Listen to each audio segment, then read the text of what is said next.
যারা অনেক ব্যস্ত থাকেন শর্টকাটে রান্না সারতে চান তাদের জন্য আজকের এই রান্নাটা। তো আমি ওই যে টিনের যে ম্যাকরেল পাওয়া যায় বা সার্ডিনস পাওয়া যায় সেই রকম একটা ম্যাকরেল কিনে এনেছি। আমি এই রান্নাটা আসলে প্রায়ই অনেক করি। তো পেঁয়াজ, আদা রসুনের পেস্ট আর হচ্ছে কাঁচামরিচ কুচি করে অ্যান্ড সব ধরনের একটু মশলা দিয়ে ভালো করে মশলা কষিয়ে টিনের যে ম্যাকরেলটা আছে সেটা দিয়ে ভালো করে কিছুক্ষণ কষিয়ে নিয়েছি।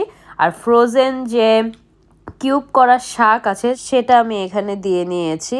এই রান্নাটা হতে আসলে 10 মিনিটসও লাগে না, বাট সাদা ভাত দিয়ে খেতে খুবই মজা লাগে। আজমি তো এটা খুবই পছন্দ করে। এই যে আমার রান্নাটা হয়ে গেছে, কারণ ফ্রোজেন যে শাক সেটা মেল্ট হয়ে গেছে অ্যান্ড আমি ম্যাকরেল ফিশের সাথে পুরো ভালো করে মিক্স করে নিয়েছি। সামটাইমস আমি এটা সার্ডিনস দিয়েও রান্না করি।